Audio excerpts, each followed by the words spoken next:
My name is Jamie Cummings. I'm a sophomore in mechanical engineering. I'm Greg Allen. I am a senior majoring in political science.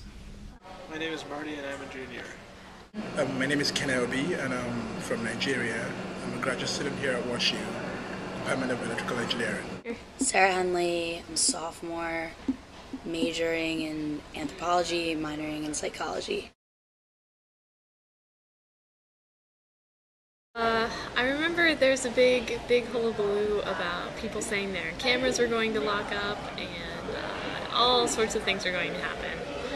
But nothing actually came of it, which is kind of funny. I would have been in 7th grade, so I remember a really bad math teacher and not a whole lot in middle school, I guess. I was really young. I was like 9. I actually wasn't even awake at New Year's, but I remember people were bugging out about it. Everybody thought that the computers were all going to crash or something, and something with that, I don't know, it was like supposed to be a big deal and then nothing happened.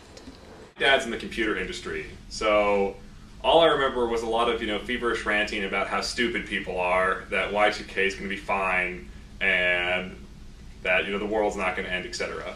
I also remember thinking that it was just bizarre that I was so young at what seemed like such a monumental change from one millennium to the next.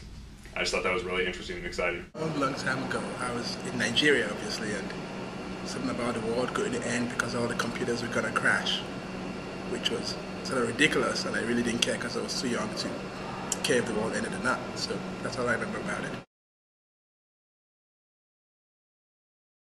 The news story would be September 11th. The declaration of a war on terror, meaning the war on an idea, as if an idea can be fought, as if an idea can be conquered and defeated. So I guess you could sort of separate that into like long-term news story and short-term news story.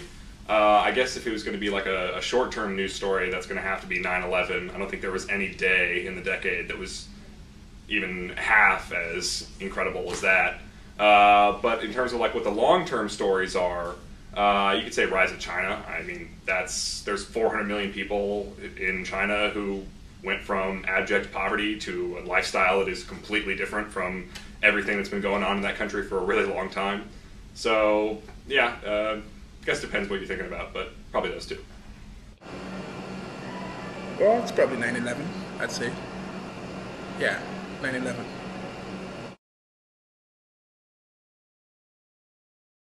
In terms of a new celebrity, Barack Obama definitely caught everyone's eye, and now he's the president. So if you consider a president a celebrity, sure. Paris Hilton. Celebrity Obama. I'm inclined to think, of celebrities in terms of just like basic notoriety. So from that perspective, I think you have to say Barack Obama, just in terms of like worldwide influence. I mean, there's people who around the world who do not know a lot about U.S. politics who do know a lot about him. I mean, his narrative is just insanely compelling, no matter who you are. And I imagine that his narrative could outlast his political influence very easily for a long, long time. I'd say Tiger Woods.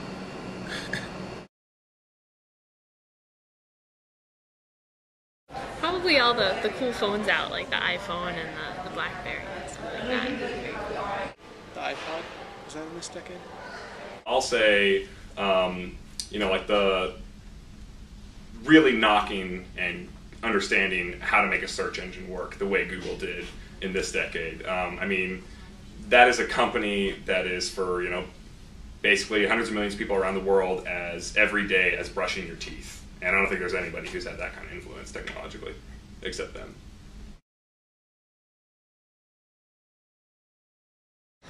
This decade has definitely coined the word Google. Friend, terror, axis, good, bad. Well, Google would be an easy one, because the company became a verb, I guess, as it's so fashionable to talk about.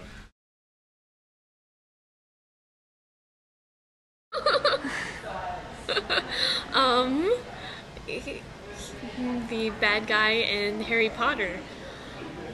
Ah, Voldemort. I did read that when I was a kid. So, yeah, Voldemort, right? George Bush. Voldemort.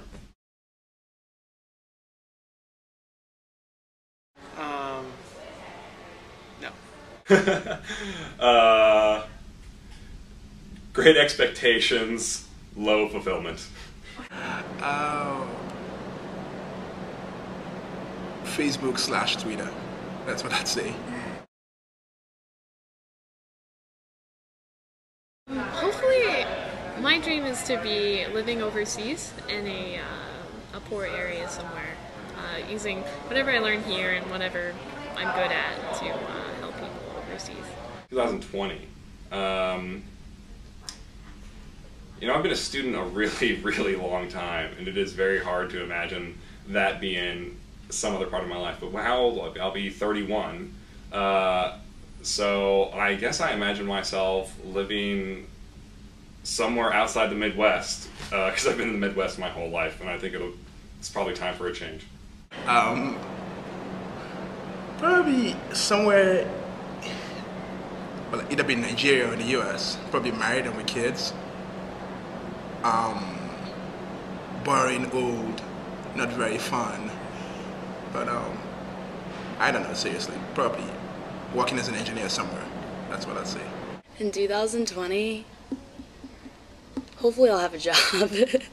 I see myself probably in Colorado, skiing on the weekends and working during the week, living in Denver, and probably being a teacher or something else, I'm not sure.